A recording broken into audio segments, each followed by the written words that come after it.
too little? Meaning? We had two machines where the total number of votes on the screen was not the same as the total number of votes on the printout. Wait a minute. That's the first I've heard of that. The thing is, though, is that I called at that point because I said, well, there's a difference here between what it says on the printout is the total and what the screen says is the total. And so I said, well, what do I do? And they said, oh, don't worry about it. Okay, And I basic said, bookkeeping question. Wait a minute, what do you mean don't worry about it? We're talking about lost votes because the number on the printout is less than the number on the screen. And they said, oh, don't worry about it. When the units go through their logic and accuracy testing before they're deployed for an election, and the test goes fine and they're ready to go, they're closed and there's a protective tamper seal that's placed on every one of the units, and it also has a serial number on it. If those ship to the location and that seal is broken or that number does not match, that unit is not used in that election. So if that has been tampered with in any way, it's pulled. This is the seal. Oh, I would like to see the seal. Wait, this is a piece of paper. Okay, but this is The seal is stuck to the piece of paper. But you could run one of these on a Xerox machine. Yes, you could. Okay, and then this particular seal is on regular paper with some sort of adhesive on the back. Stickum paper. Oh, you know what? You can actually re-adhere it, can't you? Mm-hmm. And you can actually take it off, and then you can put it back on. Right. It says, though, the noblest motive is the public good. Yeah. To cut to the chase, when they say that these machines have been sealed, and so that you can tell that nobody has tampered with it, that is complete baloney. I was told by some of the manufacturers that they keep the procedures around the security secret because it's much safer that way for it to be secret. Oh, yeah, but it's certainly not for security reasons, at least not for good security reasons. If they want it to be secret, it's because their security is so lax. I mean, this totally sucks. Now, the central tabulator is sort of the one machine to rule them all. It collects all the votes. And every company, not just Diebold, has this central tabulator. Because, of course, the way you vote is you vote in individual precincts. They're scattered around.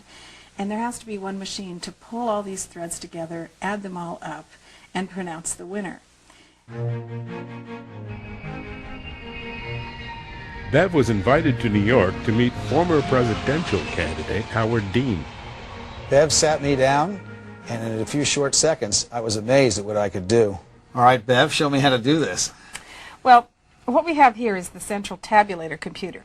Now, in a voting system, you have all these different voting machines at all the different polling places. Sometimes, as in a county like mine, there's 1,000 polling places in one county.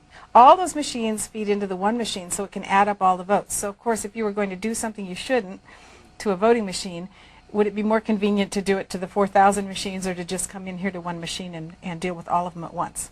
What surprises people is the central tabulator is just a PC. It's like you and I use. It uses Windows. It's just a regular computer. So anybody who can hack into a PC can hack into the central tabulator. The GEMS program is the program that is the central tabulator program. And I'm going to put in a password here. Okay, we're in. Now, this is the official program that the county supervisor sees. Is this the Diebold program? Yes, this is a Diebold central tabulation program. Okay. And then go to election summary report. And it's going to whir and spin for a minute while it adds up all the votes from all the different precincts. And as we can see here, Howard Dean has 1,000 votes. And Lex Luthor has 500, so you're beating Lex Luthor, and we're 2-1. Yes, and Tiger Woods unfortunately doesn't have any votes yet. All right. All right, let's close this out. I was just showing you the legitimate way to go in and look at votes, which of course you can't tamper with. Go to the Start menu, and I'm going to show you something tricky. And I want you to go to My Computer and just click that. And you're going to see go to Local Disk C. Go to GEMS, which is the name of the Diebold program. We're going to go to Local DB, which stands for Local Database. That's where they keep the votes. And by the way, this has been out on the internet for ages now. Go to Central Tabulator Votes, which is the database we just looked at. And then go to the sum of the candidates, which is that table. You see we have 800 votes here for you and 400 for Lex Luthor. Let's just flip those. We'll make that 400. And we'll give 100 votes to Tiger. Let's just see what happened here. We'll go back into GEMS the legitimate way. You're the county supervisor. You're checking on the progress of your election. And as you can see now, Howard Dean only has 500 votes. Lex Luthor has 900 and Tiger Woods has 100 votes. We just edited an election. It took us 90 seconds. But human beings can't see what's happening inside the computer.